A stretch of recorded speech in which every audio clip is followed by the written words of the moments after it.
Il savait qu'il allait mourir. Il l'a dit la veille. Mais il a quand même parlé, il a pris la parole. Face à la haine, face au bal, face au silence, et il a changé le monde. Voici l'histoire de Martin Luther King. Martin Luther King naît en 1929. Dans un pays qui ne permet pas de s'asseoir à la même table qu'un blanc. À 6 ans, il perd son meilleur ami, parce que cet ami est blanc. À 26 ans, il devient pasteur. Et cette même année, Rosa Parks refuse de céder sa place dans un bus. Alors il entre en lutte, mais pas avec des armes, avec des mots, avec des marches, avec une foi inébranlable, que l'amour vaut plus que la haine, qu'un jour noir et blanc s'assieront côte à côte, à la table de la fraternité. Il est arrêté, frappé, menacé, sa maison est attaquée.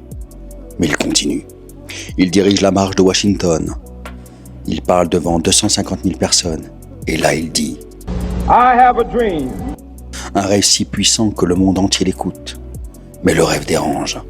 Il est suivi, traqué par le FBI. Il sait qu'on veut sa mort. Et pourtant, il continue. Avril 1968, Memphis. Il soutient les éboueurs noirs en grève. La veille de sa mort, il dit « Je ne crains aucun homme. J'ai vu la terre promise ». Le lendemain, une balle là-bas sur le balcon de son motel. Martin Luther King avait 39 ans. Il n'a pas vu son rêve se réaliser. Mais il a changé le cours de l'histoire. Par la force d'un rêve, par le courage de parler. Même quand on sait que le silence serait plus sûr.